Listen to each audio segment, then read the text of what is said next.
ဒီနေရာလေးကတော့ဥရောပကိုရောက်နေတာမဟုတ်ပါဘူးချင်းမိုင်က coffee ဆိုင်လေးဒီဇိုင်းပဲဖြစ်ပါတယ်ဆိုင်နာမည်လေးက Varsine de Flor လို့ခေါ်ပြီးတော့သူက Pintoy Hualin Boutique Hotel ထဲမှာရှိပါတယ်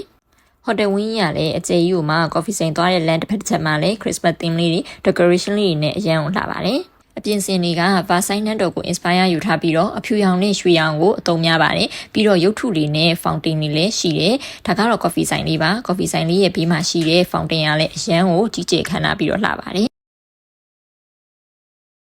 ရှေ့ကိုဆက်လျှောက်သွားလိုက်မယ်ဆိုရင်လည်းပန်းခင်းတွေရဲ့ပြီးတော့တခြားရုပ်ထုတွေရဲ့အစာအုပ်အကြီးလည်းရှိပါတယ်ရှောက်လန်းလေးပေးကအစာအုပ်ကြီးရဲ့အရှိကထိုင်ကုန်တွေမှာလည်းထိုင်ပြီးတော့စားတောက်လို့ရပါတယ်ကိုကနန်းတော်ကြီးတစ်ခုကိုရောက်နေစလိုမျိုးပဲပေါ့နော်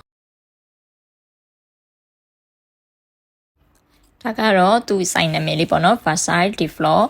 ရှေ့ကနေလျှောက်သွားလို့ရှိရင်လည်းဒီမှာရုပ်ထုကြီးတွေနဲ့အရန်ကိုခမ်းနားပါတယ်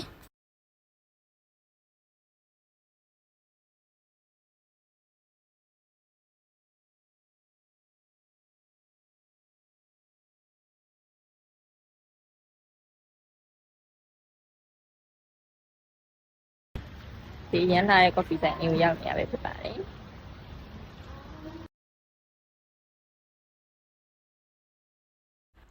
နေရာအကျယ်ကြီးကိုမှပက်လဲရလဲအရန်ကိုလှပါတယ်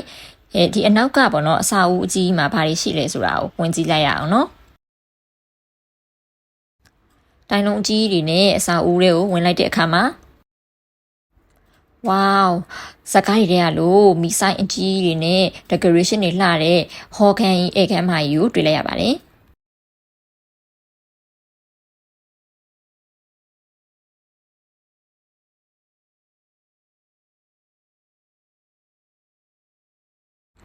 မှန်အကြီးတွေလည်းရှိပါတယ်ဒီထဲမှာထိုင်ပြီးတော့လည်းစားလို့ရပါတယ်ကြည့်ရတာတကယ်ကိုခမ်းနားတာပဲနော်အစာအုပ်ကြီးတွေကနေထွက်လာပြီးလေကားလေးဆင်းပြီးဘဲဘက်ချူပြီးတာနဲ့ကော်ဖီဆိုင်လေးကိုရောက်ပါမယ်အခုဆိုရင်အစားအသောက်တွေသွားမှာပါတော့မယ်ရှင်